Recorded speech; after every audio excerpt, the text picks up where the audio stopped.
আল্লাহ তাআলা আমাদেরকে বিনয়ী, ভদ্র এবং খুশমেজাজি হওয়ার তৌফিক দান করুন। রজবের চাঁদ চলে আসছে। প্রতি বছর বছর রজব আসে আর যায়।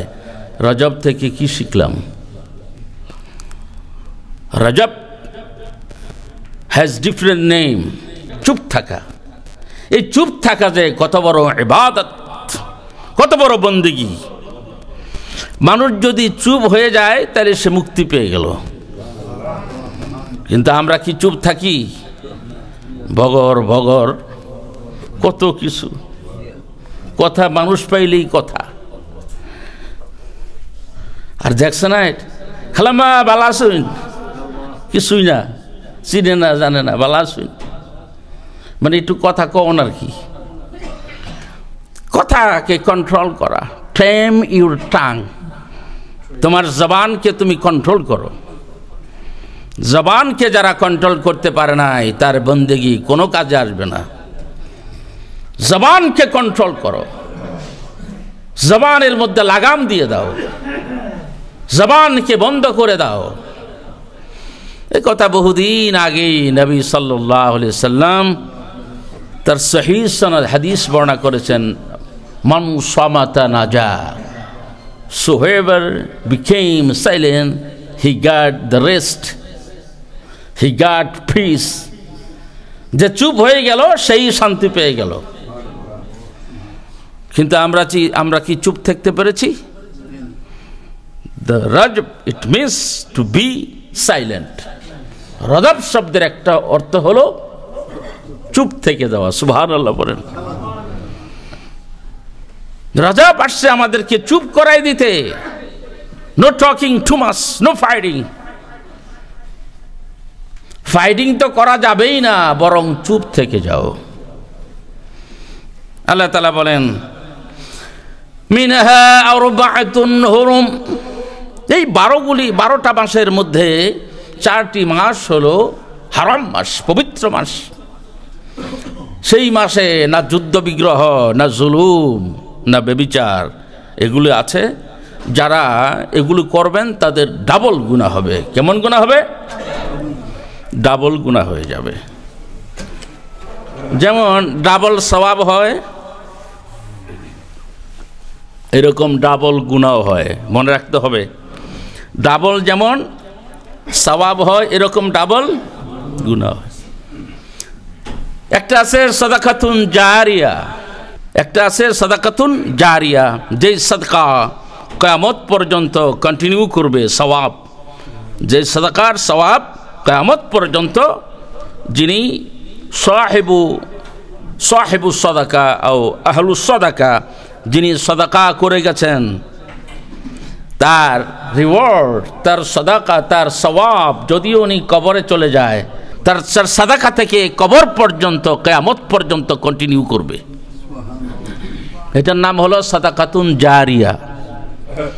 আরেকটা আছে আপনার জুলমাতুন আযনাবুন জারিয়া। যেই গুনাহটাও কিয়ামত পর্যন্ত ওই ব্যক্তির কর্ম থেকে, এই ব্যক্তির আচার আচরণ থেকে, এই ব্যক্তির ওয়ার্কস থেকে কিয়ামত পর্যন্ত তার কবরের দিকে যেতে থাকবে। কেউ যদি নেক কাজ করে, পৃথিবীর মধ্যে যে আসার থাকে, যে প্রভাব থাকবে, সেই প্রভাবটা কিয়ামত পর্যন্ত তার কবরে নেক যাইতে থাকবে। কেউ যদি গুনাহ করে যায়, পৃথিবীর মধ্যে তার মধ্যে যদি আসর থেকে যায়, তাহলে তার এই আসর থেকেও গুনাহটা তার কবর পর্যন্ত, মানে কিয়ামত পর্যন্ত তার কবরে যেতে থাকবে। নাউজুবিল্লাহ বলি। তাহলে আমরা যে নেক কাজ করি এটাও জারিয়া, আবার যে আমরা বদ কাজ করি এটাও জারিয়া, যদি দুনিয়ার মধ্যে স্টপ না করে যাই। এজন্য কারো যদি নেক সন্তান থাকে, তাহলে উনি মরে গেলে ওনার জেনারেশন যদি থাকে, কবর পর্যন্ত তার এই জেনারেশনের নেক কাজ বা দোয়া, তার ফসল কবরের মধ্যে বসে বসে পেয়ে যাবে। ওয়ালাদুন সালিহুন ইয়াদউ লাহু। The good person or good offspring, they pray. কেমন?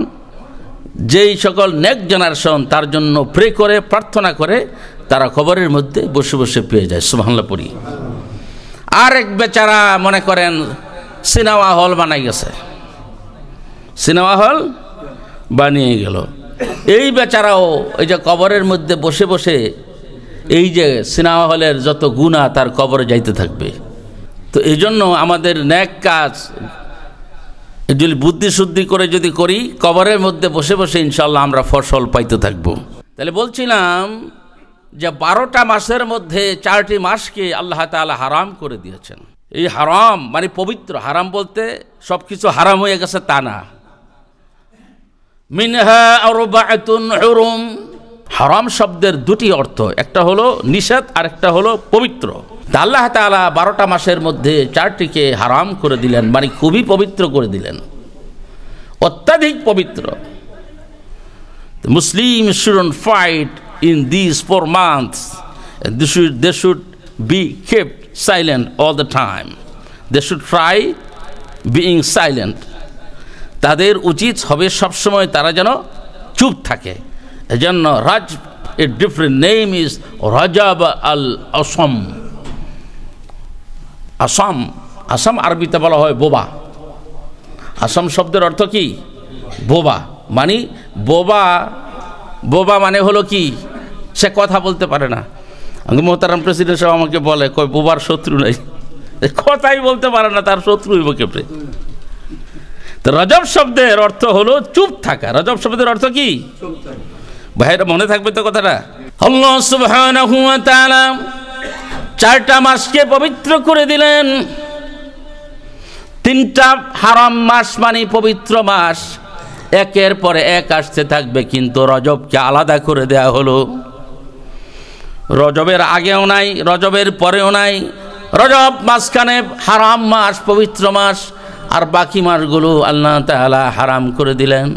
সুবহানাল্লাহ পড়ি। যেমন জুলকায়দা, জুলহজ্জা, মুহররম, এই 3টা মাস কন্টিনিউয়াসলি ইন সাকসেশন তারা পবিত্র। আল্লাহ সুবহানাহু ওয়া তাআলা রজবকে মুদার করে দিলেন, মানে একা করে দিলেন। কথাগুলি ভালো করে শুনি আমার ভাইরা, একা করে দিলেন। একা তারপরও হারাম। রজব মানে হলো চুপ থাকা, পারলে একা থাকো, পারলে চুপ থাকো। সুবহানাল্লাহ পড়েন, আলহামদুলিল্লাহ পড়বেন না? পারলে একা থাকো, পারলে চুপ থাকো। রাসূল করিম সাল্লাল্লাহু আলাইহি ওয়াসাল্লামের উপর ওহী নাযিল হওয়ার আগে নবী সাল্লাল্লাহু আলাইহি ওয়াসাল্লাম হুব্বিবা ইলাইয়াল খালাউ, নবী সাল্লাল্লাহু আলাইহি ওয়াসাল্লাম একা থাকতে পছন্দ করতেন। আল্লাহর নবীর উপর আল্লাহ তাআলা একা থাকাকে মহব্বতের বিষয় বানাই দিলেন। যদিও তার প্রিয়তমা বেগম আমাদের মা খাদিজাতুল কুবরা আছে, আমাদের মাকে ঘরে একা একা রেখে রহমতের নবী হেরা গুহায় ধ্যানমগ্ন হয়ে যেতেন। আমাদের মা খাদিজাতুল কুবরা স্বামীর নিয়ে আবার ভুলে যায়। মাঝে মধ্যে আমাদের মা এ দুর্গম পাহাড় পাড়ি দিয়ে স্বামীজির জন্য নাস্তা খাবার নিয়ে যেতেন। আল্লাহু আকবার, কত এক দুর্গম পথ। এখন আমরা উঠতেই তো ভয় পাই। আর আম্মা জান খাদিজাতুল কুবরা কিভাবে উনি এত উপরে স্বামীজির জন্য, স্বামীর জন্য, রহমতের নবীর জন্য খাবার নিয়ে যেতেন। সুবহানাল্লাহ পড়ি। আল্লাহর হাবিব বলে দিলেন, আমার উম্মতেরা,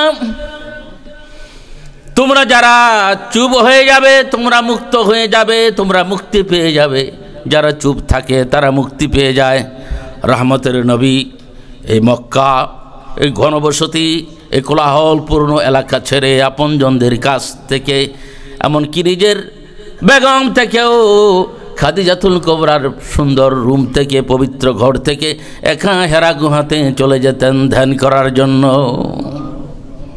তাহলে রজব ও একা, পারলে একটু কিছু একা থাকো, পারলে কিছু ধ্যান করো, পারলে কিছু কি করো, চুপ হয়ে যাও। সুবহানাল্লাহ পড়ি।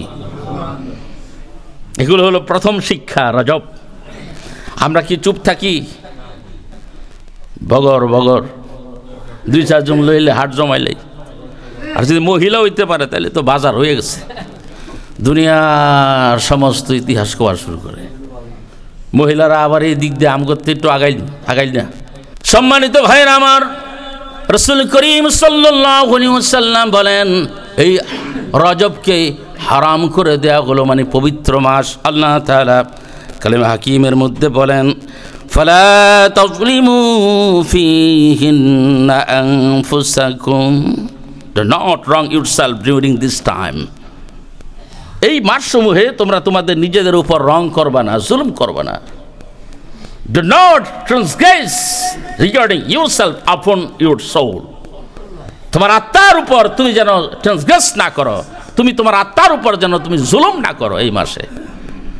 বলছে কি, এই পবিত্র মাস আসছে, তোমার একটুখানি চুপ থাকার কথা, তুমি তো চুপ থাকলাই না, বরং আরো বেশি ঝগড়াটে হয়ে গেলা, যুদ্ধ করলা, বিগ্রহ করলা, হাতে তলোয়ার ধরলা, এক দেশের সাথে আরেক দেশের যুদ্ধ লাগাই দিলা, মারণাস্ত্র নিক্ষেপ করে হাজার হাজার নিরীহ মানুষদেরকে মেরে ফেললা। মনে রাখবা, তুমি যেই দেশের গার্ডিয়ান আর প্রেসিডেন্ট হও না কেন, তোমার উপায় নাই। এর জন্য বেশিরভাগ যারা রাষ্ট্রনায়ক হয়, দেশপ্রধান হয়, তারা বেজ্জতি হয়ে তাদের স্খলন হয়, তাদের পদ থেকে পদচ্যুত হয়। কারণ তাদের মাধ্যমে দেশের অনেক মানুষ জুলুমের মধ্যে জুলুমের শিকার হয়েছে। আল্লাহ তাআলা তাদেরকে ছেড়ে দেন না। আল্লাহ তাআলা কি কাউকে ছেড়ে দেন? যেই পুলিশেরা এতদিন তাকে দেখলেই স্যালুট মারত, এই পুলিশেরা তা করে গুতাইয়া আবার জালু ঢুকায়, নিরীহ এতিমের মতো ছায়া থাকে, কিচ্ছু করার নাই। সবচেয়ে গুরুত্বপূর্ণ যেটা, সেটা রহমতের নবীকে আল্লাহ তাআলা সারা দুনিয়ার দুলহান বানায়া, বরযাত্রীর বর বানায়া তাম পৃথিবীর সমস্ত সৃষ্টিকে স্টপ করে দিয়ে রব্বুল আলামিনের সাথে প্রেমের ডাকে দাওয়াতে সারা দিয়ে আল্লাহ তাআলার সাথে কথা বলেছেন রজবের চাঁদে। এই তো নবী করিম সাল্লাল্লাহু আলাইহি সাল্লাতু ওয়াসসালামকে পড়ি সাল্লাল্লাহু আলাইহি ওয়াসাল্লাম। আমরা যেন কোনোদিন এই কথাটা না ভুলে যাই, নবী করিম সাল্লাল্লাহু আলাইহি ওয়াসাল্লামের নাম শুনে যেন সাল্লাল্লাহু আলাইহি ওয়াসাল্লাম না, আমরা অনেক সময় ভুলে যাই। আল্লাহ তাআলা আমাদের মাফ করে দিবেন। আমরা ভুলে যাই, তাই না? আমরা ভুলের জাত হই, মানুষ মানেই ভুলের জাত, মানুষ মাত্রই কি ভুলে যায়। এই জন্য আল্লাহ তাআলা আমাদেরকে দোয়া শিখাই দিয়েছেন যে তোমরা বেশি বেশি করে এই দোয়া পড়ি, রব্বানা লা তুআখিযনা ইন নাসিনা আও আখতানা। আমাদের রব, আমরা যখন ভুলে যাই, আমরা যখন ভুল করি, এই ভুলের জন্য কিন্তু আমাদের পাকড়াও করবেন না। দোয়া কে শিখাই দিয়েছেন? আল্লাহ শিখাই দিছে। সুবহানাল্লাহ পড়েন। আল্লাহ আল্লাহ বড় কত প্রেমময়, কত অদ্ভুত, কত রহমানুর রাহিম। আল্লাহ এ বুদ্ধি শিখাই দিছে যে তোরা ভুলে যাবি গা বারবার, কারণ নাসিয়া আদামু ওয়া নাসিয়া যুররিয়াতু, কয় তাদের বাপ মাই বুইল্লা গেছে, কয় তারাও বুইল্লা যাবে। তাকে বাপ মাই বলছে কেমনে? বলছিলাম লা তাকরাবা হাদিহি শাজারা, ওই যে জান্নাতের মধ্যে তোরে জায়গা দিলাম, জান্নাতের মধ্যে তুমি করে জামাই বউ বানাই দিয়া, বিয়ে শাদী পড়াই দিয়া তুমি করে জায়গা দিলাম, কিন্তু ওই গাছটার কাছে যাইও না।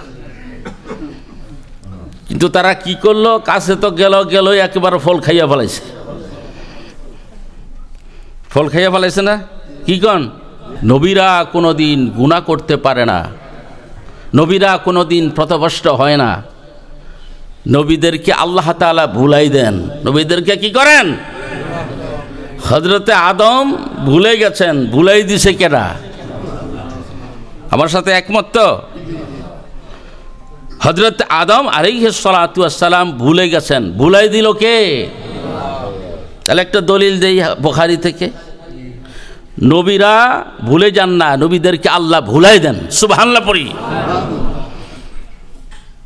কারণ নবীকে যদি, হযরতে আদম সফিউল্লাহকে যদি আল্লাহ তাআলা না ভুলাই দেন, এত সুন্দর সুন্দর সুজলা সুফলা শস্য শ্যামলা সুন্দর অপরূপ অপরূপ মায়ায় মোহিত মায়াবী এই সুন্দর পৃথিবী আল্লাহ তাআলা কিভাবে সৃষ্টি করবেন?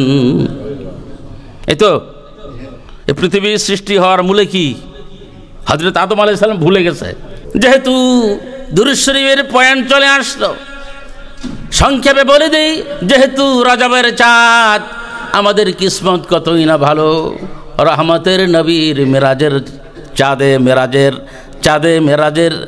চাঁদের সময়ের জুমার ভিতরে আল্লাহ তাআলা আমাদেরকে কিসমতে রেখেছেন মেরাজের চাঁদ। ভাগ্যে জুটে গেছে, আলহামদুলিল্লাহ পড়ি। আল্লাহ তাআলা হযরতে আদম আলাইহিস সালামকে সৃষ্টি করলেন। হযরত আদম আলাইহিস সালামের ভালো লাগে না একা একা জান্নাতের মধ্যে বসে থাকে। আল্লাহ তাআলা ডেকে বলেন, আদম তোমার মনটা মনে হয় বেশি ভালো না। হযরত আদম আলাইহিস সালাম কিছুই বলে না। আল্লাহ তাআলা ডেকে বলে, আদম রে তুমি ঘুমিয়ে যাও। ঘুম থেকে উঠলেন। ঘুম থেকে উঠে নজর করে দেখে আমাদের মা হাওয়া আলাইহিস সালাম আদম আলাইহিস সালামের বাম পার্শ্বে বসে আছেন। সুবহানাল্লাহ পড়েন। ঘুমের তৈরি দেখে সুন্দরী রূপসী পৃথিবীর সবচেয়ে শ্রেষ্ঠা বিশ্ব সুন্দরী আমাদের মা হাওয়া আলাইহিস সালাম। আদম আলাইহিস সালাম ডেকে বলে, আল্লাহ তাআলা এত এক অপরূপা সুন্দরী সুরসী রমণী। আল্লাহ তাআলা ডেকে বলে, আমার সফি, আমার বন্ধু আদম, তাকে টাচ করবা না বলছে কেন? এটা জান্নাত, জান্নাতের মধ্যে আমি আল্লাহ তোমাদেরকে আদম এবং হাওয়াকে আমি আল্লাহ তাআলা নিজে বিয়ে পড়াই দিব। আল্লাহ নিজে বিয়ে পড়াই দিলেন, সুবহানাল্লাহ। আল্লাহ তাআলা ডেকে বলে, আদম রে কিয়ামত পর্যন্ত তোমার সন্তানের জন্য বিয়ের মোহর আমি ফরজ করে দিলাম। তুমি যে বিয়ে করলা, প্রত্যেক স্বামীর উচিত তার স্ত্রীকে মোহর দিয়ে দেওয়া। তুমি যে স্বামী, তুমি যে আজকে বিয়ে করলা হাওয়াকে, এই তোমার স্ত্রীকে কি মোহর দিলা? হযরত আদম ডেকে বলে, আল্লাহ আমি মোহর পাবো কোথায়? আল্লাহ তাআলা ডেকে বলে, আমার আদম সফিউল্লাহ, তুমি না জান্নাতের মধ্যে থেকে আকাশের দিকে তাকাইলে আরশের খুঁটির মধ্যে একটা নাম দেখতে পেয়েছো? বলে হ্যাঁ। এই নামটা 10 বার পড়লেই তোমার বিয়ের মোহর হয়ে যাবে। এটা বেদায়াতুন নেহায়ার সহি একটা স্টোরি। বেদায়াতুন নেহায়া কিতাবের সহি একটা স্টোরি। হযরত আদম আলাইহিস সালাম যখন জান্নাত থেকে আল্লাহ তাআলা নামায় দিলেন, উনি কাঁদে, কিন্তু আল্লাহ তাআলার পক্ষ থেকে কোনো সাড়া আসে না। হযরত আদম আলাইহিস সালাম ডেকে বলে, আল্লাহ তাআলা আমাকে তুমি মাফ করবা না? কিতাবের মধ্যে আসছে হযরত আদম আলাইহিস সালাম লজ্জায় মাথা উপরে উঠায় না। হযরত আদম আলাইহিস সালাম ডেকে বলে, আল্লাহ তাআলা আপনি আমারে মাফ করবেন না? আমি যখন জান্নাতে ছিলাম মাঝে মধ্যে আকাশের দিকে আমি তাকাইতাম, আর শাজিমের খুঁটির মধ্যে একটা নাম দেখেছি তোমার নামের সাথে। তুমি সেই নামের সাথে আমারে মাফ করে দিবা, সেই নামের উসিলাই নিয়ে আমাকে মাফ করে দিবা। সুতরাং হযরত রাসূল করিম সাল্লাল্লাহু আলাইহি ওয়াসাল্লামের নামের ওসিলা দিয়ে দোয়া করা জায়েজ। এই হাদিস থেকে প্রমাণ পাওয়া গেল আল্লাহর নবীর নামের ওসিলা করে দোয়া করলে আল্লাহ তাআলা কবুল করে নেয়। অথেন্টিক সোর্স দিয়ে প্রমাণিত। যারা সমাজের মধ্যে বলে যে ওসিলা আল্লাহ রাসূলের নাম নেওয়া যাবে না, তারা কি আর বলবো তাদেরকে? তারা এই কিতাব পড়ে নাই, আল্লাহ তাআলা ডেকে বলেন, হাবিব আপনার নামের ভিতরে আমি এত মধু রেখে দিয়েছি, আপনার সুন্নতকে মানলে না জানি কত বড় মধু পাবে। আপনার নামের মধ্যে এত বড় মধু, আর আপনার সুন্নত যারা মানে না জানি তারা কত মধু পায়, তারা না জানি কত মধু পান করে। এই জন্য রাসূল করিম সাল্লাল্লাহু আলাইহি ওয়াসাল্লামের সুন্নতের উপর জোর দিতে হবে। আমি আশ্চর্য হই, আমাদের কিছু ভাইরা ফরজ সালাতের পরে 3 তাসবিহও পড়ি না, তারা কত দ্রুত যে তারা দৌড়াইয়া কই যায় মাহবুদ আল্লাহ জানে। তারা যে কত দূর পরে সুন্নত আল্লাহ ছাড়া কেউ জানে না। কারণ আমি মাঝে মধ্যে নিজে ওই প্রোগ্রাম থাকলে মনে করি যে সুন্নতরা পড়বো না বাসায় গিয়ে, পরে দেখি সুন্নত পড়তে পারে রাত্র 12টা বাজে, তাও ইমাম সাহেব। আর যারা সুন্নত না পড়ে দৌড়ায়, সন্দেহ তারা সুন্নত কতটুকুন পড়ে। মান আহাব্বা সুন্নতি ফাকাত আহাব্বানি, so whoever loves my sunnah really he loved me, so whoever lives my sunnah really he refused me। যে আমার সুন্নতকে প্রত্যাখ্যান করলো অবশ্যই সে আমাকে মহব্বত করলো না, আমাকে রিফিউজ করলো। ওমান আসানি দাখালান নার, so whoever disobeyed the prophet surely he will enter in the hellfire। যারা নবী ইসলামকে নাফরমানি করবে, রাসূলের সুন্নাহকে মানবে না, অবশ্যই তারা জাহান্নামে যাবে, যেহেতু তারা রাসূল ইসলামের সাথে নাফরমানি করলো। নাউযুবিল্লাহ পড়েন। এই জন্য সুন্নাতকে মানতে হবে, সুন্নাহকে ফলো করতে হবে। আল্লাহ তাআলা ডেকে বলে, হাবিব আমি আল্লাহ তাআলা আমি শুধু চেয়ে চেয়ে দেখি মক্কার মানুষেরা আপনার উপর যেই জুলুম করে, নির্যাতন করে, আপনি কি ভেবেছেন আমি তাদেরকে কিছুই বলি না, ধৈর্য ধারণ করি না? আর আপনি নিজেও তো তাদেরকে শুধু হেদায়েতের দোয়া করেন, এটা তাদের জন্য প্লাস পয়েন্ট। তারা আপনাকে জুলুম করে আর আপনার দুটি সুন্দর পবিত্র হাত আকাশের দিকে উঠাই দেন, এই জন্য আমি তাকে কিছু কই না, কেমন? কিন্তু এখন থেকে আর তাদেরকে আমি আর ছেড়ে দিব না, তাদেরকে এখন থেকে শায়েস্তা করব। মাআযাল্লাহ পড়েন।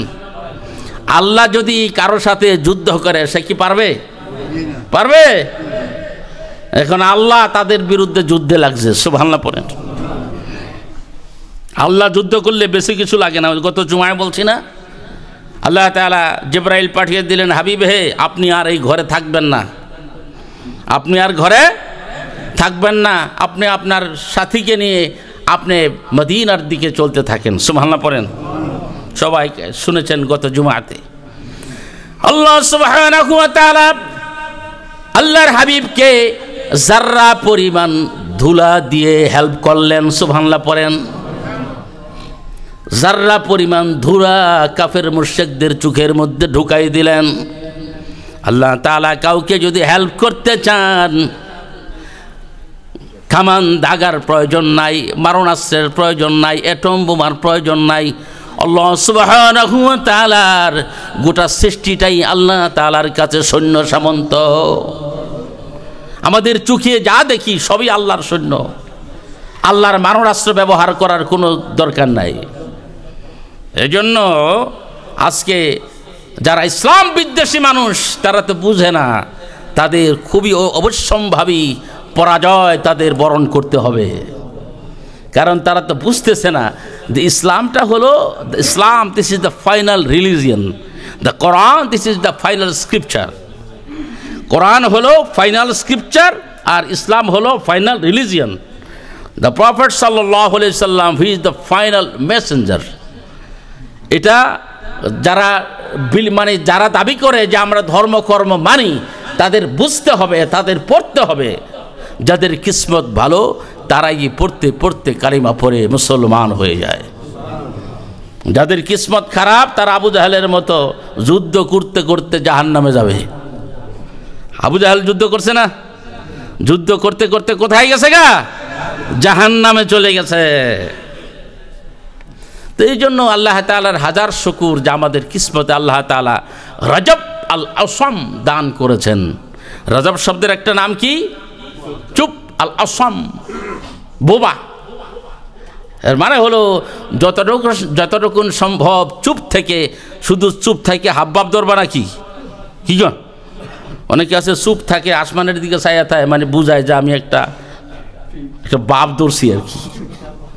এই যে রজবের চাঁদ আসছে, মেরাদের সাথে সাথে সাথে যে আরও কত কি ভণ্ডামি বাংলাদেশে চলে এগুলি জানেননি?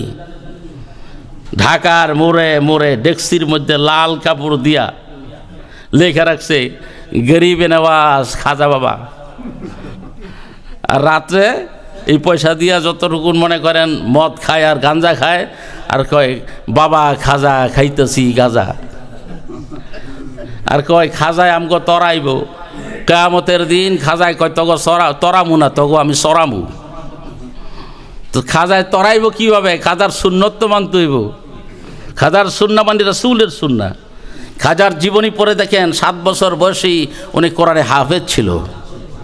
ওনার মার জীবনী পড়ে দেখেন, উম্মুল ওরা, জীবনে কোনো বেগানা পুরুষ তাকে দেখতে পারে নাই, এত পর্দানশীল ছিল খাজা মঈনুদ্দিন চিশতির, তার স্ত্রী উম্মুল ওরা। সুবহানাল্লাহ পড়েন।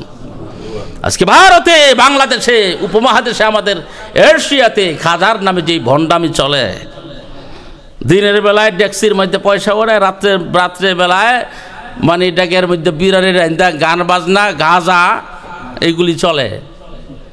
কিয়ামতের দিন খাজায় তা করে ডাক্কা কইব, কিরে কিরে ভণ্ড, তোরে কি কইছিলাম আমি তোর কুমার পর্যন্ত চুল ডাকতি? দেখেন না, খাজার ভক্তরা বেশিরভাগই তার মুস কই গেছে হেরিজেই জানে না, আর তার দাড়ি কই গেছে তার খবরই নাই, তার চুল কই গেছে কোনো খবরই নাই। আচ্ছা বলেন, এইগুলি দাড়ি মুস চুল এগুলিকে রাসূলুল্লাহ সাল্লাল্লাহু আলাইহি ওয়াসাল্লামের সুন্নত মোতাবেক হয়েছে? হয় নাই। তুমি মানে মুসকে ছোট করে রাখো, দাড়িকে সুন্দর করে রাখো, বাবরি রাখলে কান পর্যন্ত রাখো, বাবরি রাখছে, এটা কি বাবরি হইল? তার চুল গেছে গা ফিডো, মানে মহিলাগো হার মানাই ফেলেছে। এই জন্য আমি কই এরা বাবরি না, এটা হলো খাবরি। খাবরি ভণ্ড, প্রতারক। সালাত নাই, নামাজ নাই, রোজা নাই, হজ নাই, জাকাত নাই, বেগানা পুরুষের সাথে মহিলার সাথে বসে গান বাজনা, আর গানের মাঝখানে জড়ায় ধরে কয় ভাব উঠছে। দেখছেন এগুলি আপনারা? গানের মাঝখানে একটা ভাব উঠে, মহিলা পুরুষ এইরকম ধরতে থাকে। এগুলি খাজার এই রজবের চাঁদে করে এমন। সুতরাং এই ভণ্ডামি সমাজ থেকে বিলুপ করতে হবে। খাজা মঈনুদ্দিন চিশতি এই জন্য আসে নাই। খাজা মঈনুদ্দিন চিশতি আসছিল মানুষদেরকে শিরক কুফর থেকে হেদায়েত ইসলামের দিকে নিয়ে যাওয়ার জন্য। খাজা মঈনুদ্দিন চিশতি আজমেরি, সঞ্জরি, আল হাসান আল হুসাইনি সরাসরি রসুল পাক সাল্লাল্লাহু আলাইহি ওয়াসাল্লামের খানদান থেকে উনি, আর মানে ইরানের চিস্তান নগর থেকে ইন্ডিয়ার ভারতের আজমিরে এসছে। সুবহানাল্লাহ। হাজার হাজার লক্ষ লক্ষ বেদিন কাফির মুশরিক তার হাতে কালিমা পড়ে মুসলমান হয়েছে খাজা মঈনুদ্দিন চিশতি। আজকে খাজার নামে তারা গাঁজা খায়, খাজার নামে তারা ভণ্ডামি করে, আর গান বাজনা দেয় খাজার চাঁদে। প্রথমত রজবের চাঁদের তারা কলঙ্ক সৃষ্টি করছে, দ্বিতীয়ত খাজা মঈনুদ্দিন চিশতি আল হাসানি ওয়াল হুসাইন আজমেরি রাহিমাহুল্লাহ তার পবিত্র জীবনকে তারা কলুষিত করছে। সুতরাং এই রজবের চাঁদে এগুলি যারা আমরা করছি, আমি আপনাদেরকে আহ্বান করব আজকে থেকে তওবা করে রাসূল সাল্লাল্লাহু আলাইহি ওয়াসাল্লামের ট্র্যাডিশনকে জীবনে আনার চেষ্টা করি। যেমন আমাদের মধ্যে অনেকেই আছে খাজার নামে গান বাজনা করে, আমাদের এই মুসল্লিদের মধ্যে অনেকে আছে, আমার জানাই আছে। খাজা আজমিরি কি গান বাজনা করতে পারে? খাজা আজমিরি গান বাজনা করবে কিভাবে? রাসূলের সুন্নত থাকলে তো করবে। রাসূলের কোনো সুন্নার ভিতরে, কোনো ট্র্যাডিশনের ভিতরে গান বাজনার প্রমাণ পাওয়া যায় নাই। সুতরাং গান বাজনার নামে যারা মাহফিল দিবে, খাজার নামে যারা মাহফিল দিবে, যারা ভণ্ডামি করবে, যারা সেবা দিবে, কাওয়ালি দিবে, বুঝতে হবে সব ভণ্ড। তাদের সবগুলিকে সমাজ থেকে পরিত্যাগ করতে হবে। রজবের চাঁদকে কলুষিত করছে হযরত রাসূল করিম সাল্লাল্লাহু আলাইহি ওয়াসাল্লামের পবিত্র এই মাসকে তারা অসম্মান করছে। খাজা মঈনুদ্দিন চিশতি রাহিমাহুল্লাহ রাসূল করিম সাল্লাল্লাহু আলাইহি ওয়াসাল্লামের সুন্নাতকে কমপ্লিটভাবে জীবন ভরা পালন করেছেন। হিজরত করে ইরানের চিস্তান থেকে, চিশতনগর থেকে হযরত মঈনুদ্দিন চিশতি আরব মানে ইন্ডিয়াতে মানে ভারতবর্ষে আসছেন। এসে কাফেরদের মুশরিকদের ধারে ধারে ঘরে ঘরে গিয়ে তাওহীদের প্রচার করেছেন, ইসলামের দাওয়াত দিয়েছেন। এই হলো খাজা। আল হিজরাতু মাদিন ইলা ইয়াউমিল কিয়ামা, হিজরত কিয়ামত পর্যন্ত চলমান থাকবে। আর মানে হলো আমার কিছু খাস বান্দা তারা তাদের দেশ থেকে দেশান্তরী হয়ে আল্লাহর দ্বীনকে প্রচারের জন্য মানুষের ধারে ধারে ঘরে ঘরে পৌঁছে যাবে। খাজা মঈনুদ্দিন চিশতি ইরানের চিশনগর থেকে আসছেন, শাহজালাল আমিনী ইয়ামেনের ইয়ামেন নগর থেকে আসছেন, হযরত শাহ আলী বগদাদি ইরাকের বাগদাদ থেকে আসছেন।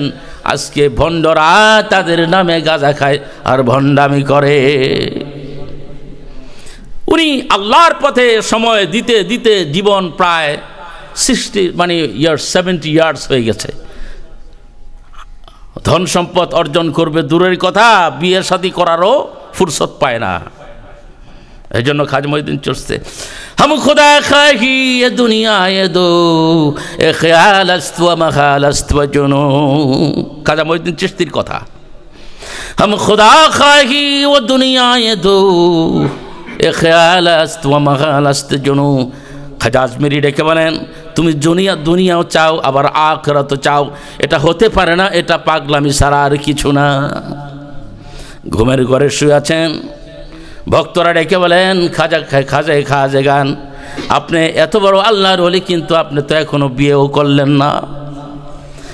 قال رسول الله صلى الله عليه وسلم النكاح من سنتي فمن رغب عن سنتي فليس مني। বিয়ে করা আমি নবীর সুন্নত, এই সুন্নতকে যারা ইচ্ছা করে কারণ ছাড়া পরিত্যাগ করবে সে আমার দলভুক্ত নয়। এই কথা তার কোনো এক ভক্ত শোনাই দিলেন খাজা মঈনুদ্দিন চিশতিকে। সুবহানাল্লাহ পড়েন। খাজা মঈনুদ্দিন চিশতি কানতে কানতে ঘুমিয়ে গেলেন। আরে আমার জীবনে তো রাসূলের এত বড় স্ট্রং সুন্নাহকে মানা হচ্ছে না। কিতাবের মধ্যে আসছে খাজা আজমিরি সঞ্জরি ঘুমিয়ে গেছেন, ঘুমের ঘরে স্বপ্নে নজর করে দেখেন আরবের মরুদুলাল মদিনার ওয়ালা রহমতের নবী খাজা মঈনুদ্দিন চিশতির ঘুমের ঘরে হাজির হয়ে গেছে। দেখি বলে, খাজা মঈনুদ্দিন, তোমার বয়স তো অনেক হয়ে গেছে, আমি নবী তোমাকে অর্ডার করলাম আমার সুন্নাতকে প্রতিষ্ঠা করার জন্য তোমার বিয়ে করতে হবে। ঘুম থেকে উঠে, বিরাট এক লম্বা কাহিনী, ঘুম থেকে উঠে ভক্তদেরকে বললেন রহমতের নবী নির্দেশ বিয়ে করার জন্য। এবার বিয়ে করলেন কোন এক গভর্নরের মেয়েকে। সুবহানাল্লাহ পড়েন। গভর্নরের মেয়েকে বিয়ে করলেন। ঘুমের ঘরে স্বপ্নে দেখে রহমতের নবী আল্লাহর নবীর কথাকে মেনে গভর্নরের মেয়েকে বিয়ে করলেন। গভর্নরের মেয়ের সাথে বিয়ে হয়ে গেল, বাসর রজনী হয়ে গেল। আল্লাহু আকবার বলেন। তা আল্লাহর ওলি, যারা নেককার বান্দা, তারা কি রাসূলের সুন্নাতকে পরিত্যাগ করতে পারে?